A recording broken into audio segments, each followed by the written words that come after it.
तो इससे पिछले वीडियो के अंदर हमने डी ब्लॉक तत्वों के सामान्य गुणों के बारे में चर्चा की है। तो एक बार हम रिवाइज कर लेते हैं। सबसे पहला गुण हमने इलेक्ट्रॉनिक विन्यास पढ़ा था, जिसमें मैंने आपको कहा था कि आपको केवल प्रथम संक्रमण श्रेणी यानी स्कैंडियम से जिंक तक के इलेक्ट्रॉनिक विन्यास आपको अच्छे से ध्यान रखने हैं। और इसमें आपको दो जगह अपवाद देखने को मिले थे। एक तो क्रोमियम के अंदर, जिसका इलेक्ट्रॉनिक विन्यास क्या था 3d5 4s1। इसी प्रकार कॉपर में आपको इलेक्ट्रॉनिक विन्यास क्या मिलेगा 3d10 4s1। ठीक है, तो ये दोनों अपवाद हमको अच्छे से ध्यान रखने हैं। ठीक है, जो क्रोमियम वाला है ये शायद 2019 या 2020 के अंदर आया है, मुझे अच्छे से पता नहीं है। बाकी 19 या 20 की जो एग्ज़ाम हुई है उसमें ये पूछा गया है। अब हम चर्चा करते हैं दूसरी प्रॉपर्टी के बारे में, जिसका नाम था परमाणु आकार। तो परमाणु आकार में आपको दो फैक्टर याद रखने थे। एक तो था प्रभावी नाभिकीय आवेश, जिससे कि परमाणु का आकार घटता है, और दूसरा जो था परिरक्षण प्रभाव। तो जब परिरक्षण प्रभाव पड़ता है तो जो आकार है, परमाणु आकार है, वो बढ़ता है। ठीक है, और प्रभावी नाभिकीय आवेश यदि बढ़ता है तो आकार घटता है। जब ये दोनों जो प्रभाव है ये लगभग बराबर होते हैं तो जो आकार है वो क्या रहता है, लगभग बराबर। ठीक है, तीसरा जो गुण हमने पढ़ा था वो था आयनन ऊर्जा। तो आयनन ऊर्जा में आपको पता है किसी विलगित गैसीय परमाणु के बाह्यतम कोश में से एक इलेक्ट्रॉन निकालने के लिए जो आवश्यक ऊर्जा हमें चाहिए होती है वो आयनन ऊर्जा कहलाती है। तो इसमें मैंने आपको दो एक अपवाद बताए थे, वो आपको अच्छे से ध्यान रखना है। जो फोर्थ प्रॉपर्टी हमने इससे पिछले वीडियो के अंदर जिस पे चर्चा की थी उसका नाम था ऑक्सीकरण अंक। ऑक्सीकरण अंक। तो ऑक्सीकरण अंक में आपको ज़्यादा कुछ याद रखने की आवश्यकता नहीं है। आपको एक तो ध्यान रखना है, मैं यहाँ लिख देता हूँ। एक तो आपको ध्यान रखना है जो स्कैंडियम है वो केवल और केवल एक ही ऑक्सीकरण अंक शो करता है, वो कौन सा है +3, यानी ये परिवर्तनशील ऑक्सीकरण अंक शो नहीं करता है। इसके बाद में आपको ध्यान रखना है किसका, Mn का। तो Mn जो है वो +2 व +7 ऑक्सीकरण अंक शो करता है, और +7 के अंदर ये प्रतिचुंबकीय तथा प्रबल ऑक्सीकारक की तरह कार्य करता है। इसके बाद में मैंने आपको बताया था जो Fe है इसकी दो ऑक्सीकरण अवस्थाएं पाई जाती है, +2 और +3। इसी प्रकार कॉपर में आपको ध्यान रखना है कि कॉपर के लिए +1 और +2 ज़्यादा स्टेबल है, और दोनों में से ज़्यादा स्टेबल कौन सी होगी, आप +1 वाली। ठीक है, इसी प्रकार आप Fe+2 और Fe+3 में भी ज़्यादा जो स्थायी ऑक्सीकरण अंक है वो आप बता सकते हो। जब यदि बात करें Fe+2 की, तो इसका इलेक्ट्रॉनिक विन्यास होता है D64S2, यानी इसमें से 2 इलेक्ट्रॉन निकल जाएंगे तो क्या बचेगा D6।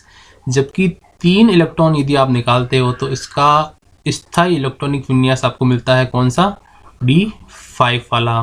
तो Fe के लिए B+2 और +3 में से ज़्यादा स्टेबल कौन सी होती है, +3। अब इस वीडियो के अंदर हम चर्चा करेंगे डी ब्लॉक तत्वों के चुंबकीय गुणों के बारे में। तो सबसे पहला गुण है, ये जो टॉपिक है आपके जो सॉलिड स्टेट है, ठोस अवस्था है, उसके अंदर भी है। इसके अलावा आपके भौतिक विज्ञान के अंदर भी ये टॉपिक है। तो सबसे पहले गुण की हम चर्चा करते हैं। तो पहला गुण है इसका प्रतिचुंबकीय, यानी प्रतिचुंबकीय पदार्थ कौन से होते हैं। तो कुछ पदार्थ बाह्य चुंबकीय क्षेत्र में रखने पर उसकी जो तीव्रता होती है उसको क्या कर देते हैं, कम, एवं पदार्थ चुंबकीय क्षेत्र से प्रतिकर्षित होता है। तो ऐसे जो पदार्थ होते हैं वो क्या कहलाते हैं, प्रतिचुंबकीय पदार्थ।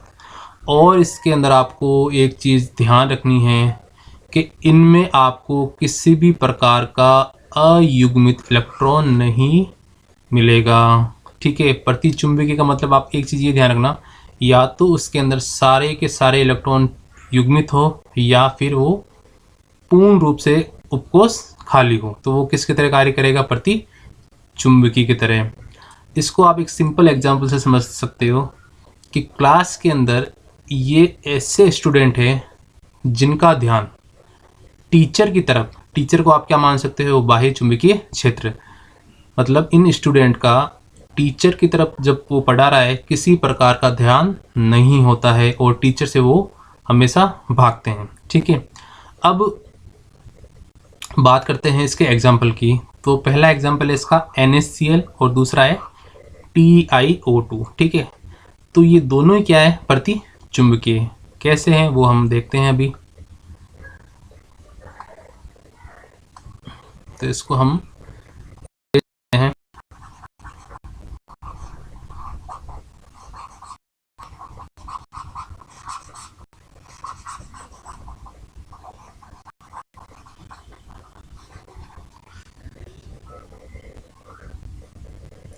तो सबसे पहले हम एग्जाम्पल लेते हैं NaCl का। तो आप सभी को पता है कि NaCl का फॉर्मेशन किस प्रकार होता है। सोडियम जिसका इलेक्ट्रॉनिक विन्यास होता है 1s2 2s2 2p6 3s1, ये अपना एक इलेक्ट्रॉन त्यागता है, क्योंकि इसको एक इलेक्ट्रॉन त्यागने के बाद में P वाला जो सबसेल है वो इसको क्या मिलता है, पूर्णतः भरा। तो ये हो जाएगा Na प्लस, तो ये इसका इलेक्ट्रॉनिक विन्यास हो जाएगा 1s2 2s2 2p6। अब इसमें कोई भी अयुग्मित इलेक्ट्रॉन प्रेजेंट नहीं है, यानी ये किसकी तरह कार्य करता है, प्रतिचुंबकीय की तरह। अब इसने जो एक इलेक्ट्रॉन त्यागा है वो कौन लेता है, क्लोरीन। ठीक है, क्लोरीन का मैं जो लास्ट वाला जो इलेक्ट्रॉनिक विन्यास है वही लिखता हूँ, 3s2 3p5। तो ये एक इलेक्ट्रॉन त्यागता है, सॉरी ग्रहण करता है सोडियम का, और क्या बनाता है, Cl-1। तो इसका इलेक्ट्रॉनिक विन्यास हो जाता है 3s2 3p6, यानी अब इसके पास में भी कोई भी अयुग्मित इलेक्ट्रॉन प्रेजेंट नहीं है। यानी NaCl के लिए आप क्या कह सकते हो, ये एक प्रतिचुंबकीय पदार्थ है। ठीक है, इसी प्रकार यदि हम बात करें किसकी, टाइटेनियम ऑक्साइड की, तो टाइटेनियम ऑक्साइड में सबसे पहले इसका हमें क्या निकालना है, ऑक्सीकरण अंक। तो ऑक्सीकरण अंक निकालने के लिए आपको टाइटेनियम को X मानना पड़ेगा। एक ऑक्सीजन पे आपको चार्ज कितना मिलता है, -2। तो 2 के लिए कितना होगा, -4 बराबर 0। तो X बराबर कितना आ जाएगा, +4। अब आपको पता है टाइटेनियम का सामान्य इलेक्ट्रॉनिक विन्यास क्या होता है, स्कैंडियम टाइटेनियम, यानी इसका परमाणु क्रमांक है 22। तो इसका इलेक्ट्रॉनिक विन्यास होता है D2,4s2। अब जब ये +4 ऑक्सीडेशन स्टेट में जाएगा तो इसके चारों के चारों इलेक्ट्रॉन, यानी 2 S से और 2 D से, चारों के चारों इलेक्ट्रॉन बाहर निकल जाएंगे। तो इसके पास अब किसी प्रकार का कोई इलेक्ट्रॉन प्रेजेंट नहीं है। तो TiO2 भी किसकी तरह कार्य करता है? प्रतिचुंबकीय की तरह। तो ये कहानी थी प्रतिचुंबकीय पदार्थों की। अब हम चर्चा करते हैं अगले गुण के बारे में, जिसका नाम है अनुचुंबकीय गुण। तो कुछ पदार्थ बाह्य चुंबकीय क्षेत्र में रखने पर उसकी तीव्रता को बढ़ा देते हैं एवं पदार्थ चुंबकीय क्षेत्र से आकर्षित होते हैं। ठीक है, इसमें एक चीज़ आपको और ऐड करनी है कि जब आपने बाह्य चुंबकीय क्षेत्र हटाया तो इनका जो चुंबकत्व वाला जो गुण होता है वो क्या हो जाता है? नष्ट। तो ये चीज़ आपको इसके अंदर ऐड करनी है। और यदि इसको एग्जाम्पल से यदि समझना चाहें तो ये क्लास के ऐसे स्टूडेंट होते हैं जो टीचर जब तक क्लास में होता है, जब तक उनका बोर्ड की ओर ध्यान अच्छा होता है, टीचर से वो इंटरेक्शन भी अच्छा रखते हैं। ठीक है, लेकिन जैसे ही टीचर क्लास से बाहर जाता है तो उनका ध्यान भटक जाता है और वो बातें करना शुरू कर देते हैं। ठीक है, एग्जाम्पल की यदि बात करें तो आपने 11th के अंदर MOT थ्योरी पढ़ी होगी। जो डाई ऑक्सीजन होता है उसका हमने जो चुंबकीय गुण निकाला था वो क्या निकाला था? अनुचुंबकीय। तो ये बताने की आवश्यकता नहीं है। यदि बात करें Mn+2 की, तो Mn का आपको पता है इलेक्ट्रॉनिक विन्यास कितना होता है? 3d5,4s2 +2 के अंदर ये जाएगा तो कितने इलेक्ट्रॉन निकल जाएंगे इसके? S से 2, 3d5, यानी इसके पास में कितने अनपेड इलेक्ट्रॉन है? 5। और मैंने आपको बताया यदि किसी सबसेल में, यदि किसी ऑर्बिटल के अंदर आपको एक भी अनपेड इलेक्ट्रॉन यदि दिख जाता है तो वो किसकी तरह कार्य करता है? अनुचुंबकीय के जैसे। अब चर्चा करते हैं अगले गुण की, जिसका नाम है लौह चुंबकीय गुण या लौह चुंबकीय पदार्थ। तो कुछ पदार्थ जब बाह्य चुंबकीय क्षेत्र में रखे जाते हैं तो वे चुंबकीय क्षेत्र द्वारा प्रबल रूप से आकर्षित होते हैं एवं बाह्य चुंबकीय क्षेत्र को हटा देने पर भी उनका चुंबकीय गुण बरकरार रहता है। तो ये जो डिफरेंस है अनुचुंबकीय और लौह चुंबकीय के अंदर, कि अनुचुंबकीय वाले में हमने क्या पढ़ा था कि वो जब आपने बाह्य चुंबकीय क्षेत्र अप्लाई किया तो उसकी तरह वो आकर्षित तो होते हैं, लेकिन जैसे ही आपने चुंबकीय क्षेत्र हटाया तो उनका जो चुंबकत्व वाला जो गुण है वो क्या हो जाता है? नष्ट। जबकि लौह चुंबकीय पदार्थ में चुंबकीय गुण बरकरार रहता है। यानी ऐसे स्टूडेंट हैं, ऐसे इंटेलिजेंट स्टूडेंट हैं जो टीचर जब तक रहता है तब भी वो अच्छे से पढ़ाई करते हैं और टीचर के जाने के बाद में भी वो क्लास के अंदर चुपचाप बैठकर पढ़ाई करते हैं। ठीक है, एग्जाम्पल की यदि बात करें तो Fe, कोबाल्ट, निकल और ये इसका ऑक्साइड है Fe3O4। तो दो एक इसके एग्जाम्पल आप ध्यान रख लेना। तो चुंबकीय गुणों के अंदर ही एक इम्पोर्टेंट टॉपिक है, या कह सकते हैं मोस्ट इम्पोर्टेंट टॉपिक है चुंबकीय आघूर्ण, जिसको हम म्यू से शो करते हैं। अब इस टॉपिक में सबसे पहले जो चीज़ हमें ध्यान रखनी है वो इसका फॉर्मूला है।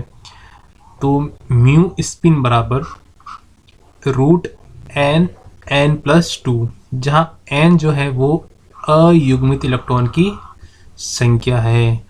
तो हमें इस टॉपिक के अंदर क्या चीज़ ध्यान रखनी है? इसका फॉर्मूला। अब हम कुछ थ्योरी इसकी पढ़ते हैं कि जो चुंबकीय आघूर्ण है वो हमेशा हम किसके लिए ज्ञात कर सकते हैं? अयुग्मित इलेक्ट्रॉन के लिए। अब किसी भी अयुग्मित इलेक्ट्रॉन के लिए उसका चुंबकीय आघूर्ण का मान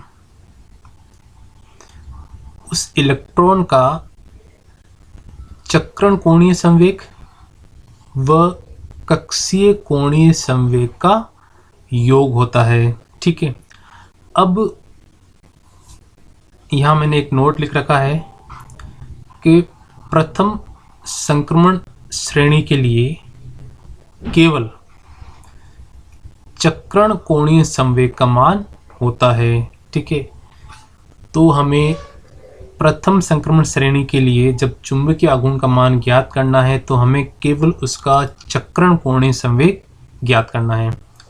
अतः इनका चुंबकीय आघूर्ण का मान हम चक्रण मात्र यानी स्पिन ओनली सूत्र द्वारा निकालते हैं, जिसका मैंने फॉर्मूला यहाँ लिख रखा है। म्यू स्पिन बराबर रूट एन एन प्लस 2, जहाँ एन क्या है, अयुग्मित इलेक्ट्रॉन की संख्या। अब ये एक सारणी दे रखी है जिसके अंदर आयन, उसका विन्यास, उस विन्यास में अयुग्मित इलेक्ट्रॉन की संख्या और चुंबकीय आघूर्ण के दो मान दे रखे हैं, एक है परिकलित और दूसरा प्रेक्षित। तो हमें केवल क्लास 12th के लिए परिकलित मान ध्यान रखने हैं, जो कि हम म्यू स्पिन बराबर रूट एन एन प्लस 2 के द्वारा ज्ञात करते हैं। ठीक है, तो हम इसमें से कुछ एग्जाम्पल लेते हैं। जैसे कि यदि बात करें स्कैंडियम प्लस 3 की, तो आपको पता है स्कैंडियम का इलेक्ट्रॉनिक विन्यास होता है 3d1 4s2। यहाँ लिख देता हूँ मैं। स्कैंडियम का परमाणु क्रमांक होता है 21 के लिए हम लिखेंगे D1 4s2। ठीक है, स्कैंडियम प्लस 3 के अंदर जाएगा तब तीनों के तीनों इलेक्ट्रॉन इसमें से निकल जाएंगे। इलेक्ट्रॉनिक विन्यास प्राप्त होगा D0 4s0, यानी D के अंदर इलेक्ट्रॉन की संख्या क्या है, 0। और 0 के लिए हम जब n का मान 0 रखेंगे तो हमें म्यू का मान कितना प्राप्त होगा, 0। इसी प्रकार हम बात करते हैं टाइटेनियम प्लस 3 की। तो टाइटेनियम का इलेक्ट्रॉनिक विन्यास होता है 3d2 4s2। ठीक है, प्लस 3 के अंदर 2 s से जाएंगे और एक d से, तो ये हो जाएगा d1। यानी इसके अंदर अयुग्मित इलेक्ट्रॉन की संख्या कितनी है, 1। और जब हम फॉर्मूला अप्लाई करेंगे तो म्यू स्पिन बराबर रूट एन का मान, यानी अयुग्मित इलेक्ट्रॉन की संख्या कितनी है, 1 प्लस 2, यानी कितना आएगा, √3। और √3 का मान हम जब निकालेंगे तो कितना प्राप्त होता है हमें, 1.73। इसी प्रकार जब हम बात करते हैं D2 इलेक्ट्रॉनिक विन्यास की, तो इसमें अयुग्मित इलेक्ट्रॉन की संख्या होती है 2 के लिए हम चुंबकीय आघूर्ण का मान कितना प्राप्त करते हैं, 2.84। इसी प्रकार D3 के लिए अयुग्मित इलेक्ट्रॉन की संख्या 3 होगी। 3 के लिए हम कितना ज्ञात करते हैं, 3.87। और D4 इलेक्ट्रॉनिक विन्यास के अंदर अयुग्मित इलेक्ट्रॉन की संख्या कितनी होगी, 4 के लिए हम कितना लिखेंगे, 4.90। अब D5 के अंदर आपको पता है अधिकतम अयुग्मित इलेक्ट्रॉन हमें प्राप्त होते हैं, यानी कितने, 5। तो 5 के लिए चुंबकीय आघूर्ण का मान कितना प्राप्त होता है, 5.92। अब हमें पता है D5 के बाद में जो अगला इलेक्ट्रॉन होगा, जैसे कि Fe+2 के अंदर हम बात करते हैं, Fe का इलेक्ट्रॉनिक विन्यास होता है 3d6 4s2। ठीक है, Fe+2 में जाता है तब इसके 2 इलेक्ट्रॉन बाहर निकलेंगे और इलेक्ट्रॉनिक विन्यास प्राप्त होगा D6। अब हमें D के अंदर कितने इलेक्ट्रॉन बढ़ने हैं, 6।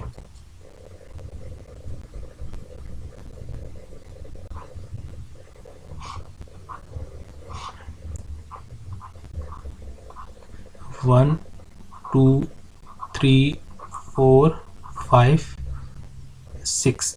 अब इसके अंदर अयुग्मित इलेक्ट्रॉन की संख्या कितनी हो गई, 1 2 3 और ये 4। तो 4 के लिए हम जब इसके लिए चुंबकीय आघूर्ण का मान ज्ञात करेंगे फॉर्मूले के द्वारा, तो कितना प्राप्त होगा 4.90, यानी अब अयुग्मित इलेक्ट्रॉन की संख्या घटने लगेगी। तो ये जो मान प्राप्त हुए थे हमें 4.90, 3.87, 2.84, 1.73, ये इन मानों की पुनरावृत्ति हमें देखने को मिलेगी। ठीक है, तो हमें केवल ये 5 मान तक ध्यान रखने हैं। इसके बाद में जो इनके मान हैं वो हमें विपरीत रूप से प्राप्त होते हैं। अब बात करते हैं इससे रिलेटेड जो क्वेश्चन पूछे जा सकते हैं या पूछे गए हैं। तो M+2 एक्वस का मतलब हो गया जलीय आयन के लिए जिसका इलेक्ट्रॉनिक विन्यास परमाणु क्रमांक कितना दे रखा है 27। तो आपको पता है 27 किसका परमाणु क्रमांक है, कोबाल्ट का। तो कोबाल्ट का सामान्य इलेक्ट्रॉनिक विन्यास होता है D7 4s2। अब इसमें इसका ऑक्सीकरण अंक कितना है +2। तो H से दोनों इलेक्ट्रॉन चले जाएंगे तो कितना प्राप्त होगा D7। और D7 का मतलब D के अंदर हमें कितने इलेक्ट्रॉन बनने हैं 7। तो 1 2 3 4, 1 2 3 4 5 6 और ये 7। तो इसके अंदर अयुग्मित इलेक्ट्रॉन की संख्या कितनी हो गई 1 2 और 3। और 3 के लिए चुंबकीय आघूर्ण का मान कितना प्राप्त होता है 3.87। तो सेम क्वेश्चन राजस्थान बोर्ड 2017 के अंदर पूछा गया है। उसमें क्या था, जो परमाणु क्रमांक यहाँ पे मैंने जो 27 दे रखा है वहाँ दे रखा था 29, यानी किसकी बात कर रहा है वो कॉपर की। और इस पे चार्ज कितना दे रखा है था +2। तो कॉपर +2 के लिए हमें चुंबकीय आघूर्ण का मान ज्ञात करना था। तो आप इसको भी इजीली ज्ञात कर सकते हो। इसी प्रकार यहाँ मैंने 2 और एग्जांपल दे रखे हैं क्रोमियम +3 के लिए। तो एक मैं आपको सोल्व करके बता देता हूँ। तो क्रोमियम का इलेक्ट्रॉनिक जो विन्यास होता है वो होता है D5 4s1। +3 में जब जाएगा तब इसके पास में कितने इलेक्ट्रॉन बचेंगे D के अंदर 3। ठीक है, और 3 के लिए जब हम फॉर्मूला अप्लाई करेंगे म्यू बराबर n+2, n का मान कितना रखेंगे 3। तो 3 + 2 इसका रूट, इसको जब हम सोल्व करेंगे तो हमें कितना मान प्राप्त होगा 3.87। इसी प्रकार आप Fe+3 आयन के लिए चुंबकीय आघूर्ण का मान ज्ञात कर सकते हो। ठीक है, इसी प्रकार एक क्वेश्चन 2017 के अंदर और पूछा गया था। उसमें था कि वेनेडियम +2 के लिए आपको चुंबकीय आघूर्ण का मान ज्ञात करना था। तो बहुत ही सिंपल टॉपिक है, इसमें केवल आपको फॉर्मूला ध्यान रखना है म्यू स्पिन बराबर √n n+2, जहाँ पर n क्या है अयुग्मित इलेक्ट्रॉन की संख्या। ठीक है।